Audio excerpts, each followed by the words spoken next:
Operation Anaconda took place in early March 2002. CIA paramilitary officers, working with allied Afghan military forces, and other allies, attempted to destroy al-Qaeda and Taliban forces. The operation took place in the Shah-e-Kot Valley and Armor Mountains southeast of Zermatt. This operation was the first large-scale battle in the United States war in Afghanistan since the Battle of Tora Bora in December 2001. This was the first operation in the Afghanistan theater to involve a large number of U.S. conventional forces participating in direct combat activities. Between March 2 and March 16, 2002, 1,700 airlifted U.S. troops and 1,000 pro-government Afghan militia battled between 300 to 1,000 al-Qaeda and Taliban fighters to obtain control of the valley. The Taliban and al-Qaeda forces fired mortars and heavy machine guns from entrenched positions in the caves and ridges of the mountainous terrain.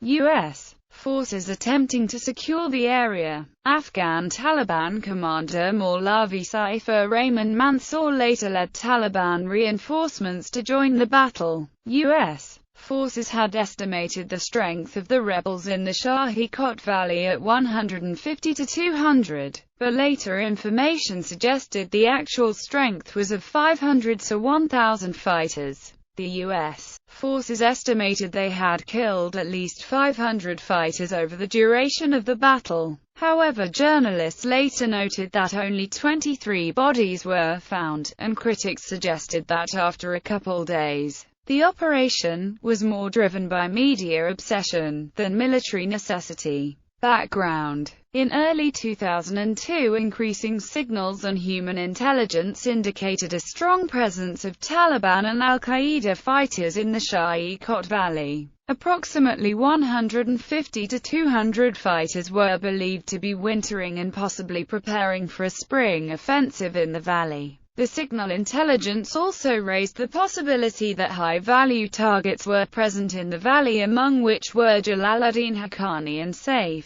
Rahman. In late January and February, plans were drawn up to assault the Shah-e-Kot Valley using Afghan military forces advised and assisted by U.S. special operators. Major General Franklin L. Hagenbeck, commander, Combined Joint Task Force Mountain, was put in command of the operation. The plan called for an attack on the valley, along with units positioned in the mountains to the east to prevent escape into Pakistan. The expectation was that fighters, as in the case of Tora Bora several months earlier, would flee in the face of an assault, and that blocker groups would simply be able to round them up. It was decided to use U.S. conventional infantry. The forces used, consisting of the 187th Infantry Regiment of the 101st Airborne Division, led by Colonel Frank Wiercinski. In keeping with established strategy in Afghanistan, fire support was to be provided by United States Air Force units, rather than artillery.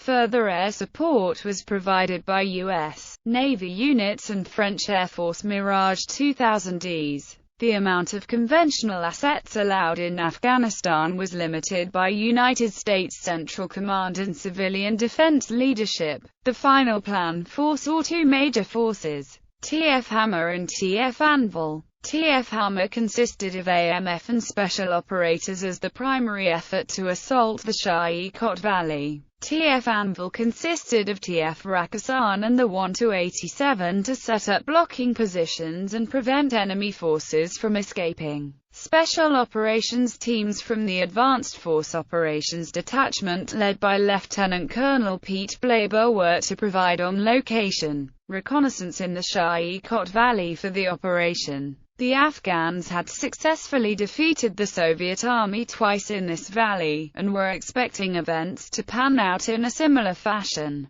Prelude: the operation was composed of elements of the United States 10th Mountain Division, TF Raksan from the 101st Airborne Division, BCO, 159th ABNRGT, 75th Ranger Regiment, United States Army Special Forces, Joint Special Operations Command and CIA's Special Activities Division. Task Force 11, Task Force Bowie, Task Force Dagger, British Royal Marines, Canada's 3rd Battalion, Princess Patricia's Canadian Light Infantry, and Joint Task Force 2, pro-government Afghan militia, the German Army's Kommando Spezialkräfte, the Norwegian Special Forces units Forsvarets Specialkommando and Marinejägerkommandoen, and elements of the Australian Special Air Service Regiment, the New Zealand Special Air Service and Danish Special Forces from Jägerkorpset and the Danish Frogman Corps.